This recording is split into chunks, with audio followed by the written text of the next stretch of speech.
Welcome back, guys. So let's take a look at our Apple stock for the next day. So make sure you click on that subscribe button if you have not yet subscribed. So first of all, before we place any trade, right, we would want to know the trend for that movement. As the market will make three type of movements, either an uptrend move, a downtrend move, or a ranging market move. So what we can see here on this Apple stocks is a downtrend move. We are having a lower lows and a lower highs. That is it. Now take a look at this recent move that is being made here. You can see this movement, which is a downward movement. As you can see on the full trend, it is a bearish move, a downward movement, right? And you can now see on this recent move now that is being made on Apple is a downtrend move. Secondly, is that we've added our 10 period moving average. Now we all know that once this price is trading below the 10 period moving average, then definitely it is a sell movement. We should go ahead and sell, right? So it is exactly what we are going to do here. On these Apple stocks, we can see a lower lows and a lower highs, coupled with the fact that we are still trading below this 10 period moving average. So whatever movement or trade we would want to make, we would want to go ahead and sell. So take a look at this movement on Apple stocks as a drop.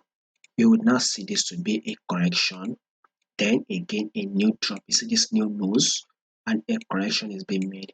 After the correction, what do you expect? A new lows. And you can take a look at these lows.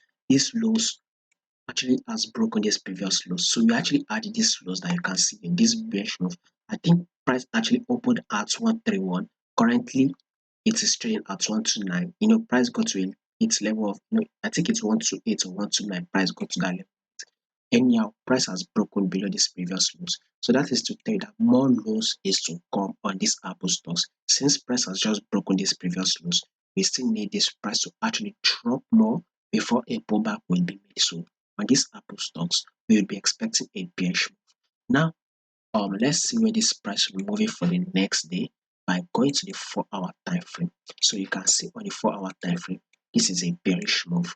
Notice on the full trend, we are on a bearish move. Even the recent move that is being made is actually a bearish move, right? And on this 4-hour time frame that we would want to place this trade, it is actually on a bearish move. So the best thing we would have to do is just wait for a pullback to be made before we go ahead and sell on this Apple stock, right? So let's start this movement from here. Let's start from here for quick analysis. So you will see this to be a drop on the Apple stock. Here would be a pullback, and after that pullback, what do you expect? A further drop. So that is to tell that now this drop has been made. We still need to drop a bit, right, before we have a pullback. So that is to tell that the next day also, Apple stocks should actually give us bearish moves. So let's watch out for a target of 120. Currently, we are trading at 129. So let's watch out for a target of 120 on Apple stocks. So we should be able to hit there by the time this week will end, right? So for the next day, Apple stocks should actually give us a bearish move. So we should try and open and close red. So or for the next day also, we also see Apple stock should be able to hit a level of 127, 125. So let's watch out for that level of 127, 125 for the next day. By the time this week will end, let's see if that Apple stock will be trading at 120.